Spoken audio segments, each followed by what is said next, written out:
Hi, this is Email Fridays. I'm Matt. This is Alex. Hey. And this is Email Fridays, where we chat email on Fridays.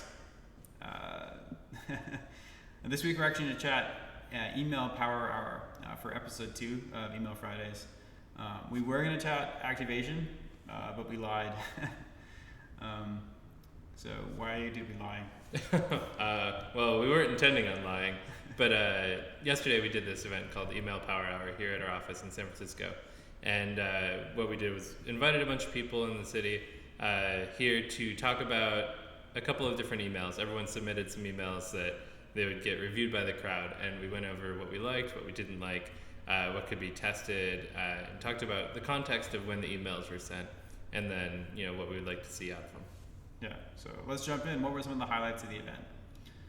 First up, something we saw across a lot of the emails was the need to kind of understand the value the user got out of your website or your product or your app, and then look at the goal of whatever email you're sending, and then ensuring that kind of the entire message and especially the call to action in the email was all aligned with the user's value and your goal.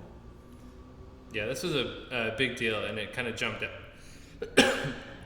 out to everybody as the first thing that we really started to hammer on every email is you want to have a very clear-cut goal of why you're sending the email and taking the user's time and what you want them to do next after they read it. Mm-hmm.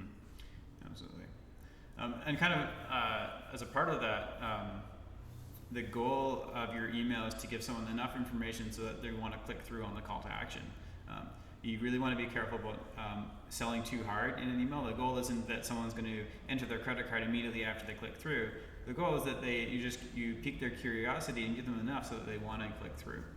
Yeah, and that's a big part of the art of writing an email. You don't want to give them so much information that they're overwhelmed and don't want to click through, or feel like they know everything and don't need to take the next action. Mm-hmm. But you want to give them enough to give them context on what they're about to do and why they should do it. Absolutely. Another trend we saw in all the emails is that you want to keep your email on brand. Alex, want to talk about that? Yeah, I mean, this starts out with just having assets that line up with the assets that you use on your site, even reusing site assets if that makes sense. But then it also means having a similar tone, a similar sense of professionalism or casualness, or if you're focused on family or very professional type things. Having that be consistent between your email and your app or site. Mm-hmm. Yeah, it's really cool. Some apps will actually send you email, and the email, once you click through, it actually looks exactly the same as the app does, which is, I think, a really cool customer experience that more people could be doing. Another trend we saw across all the emails, and we were guilty of this ourselves, was not making good use of pre-headers. So a pre-header is a little bit of text that shows up in the inbox alongside the subject line. And email clients usually just read about the first couple sentences of the email and show it in the inbox. So bad examples of this are scenarios where you have a view in browser link at the top of your email, and if you don't set a pre-header in your inbox, it'll show view in browser next to the subject line. Sometimes it even reads the URL to your logo if it's at the top of the email. So. Yeah, and that's a really high value place for text too. It's basically an extension of the subject line. So if you want, you can have an extension of the subject line that kind of plays off of it, that doesn't necessarily show up in the email itself. So it doesn't have to be part of the body. It can be a little bit of a tease to what is actually in the content of the email itself. Yeah. Another trend we saw, again, is that if you have data on your recipient, you should be using it for both personalization and segmentation.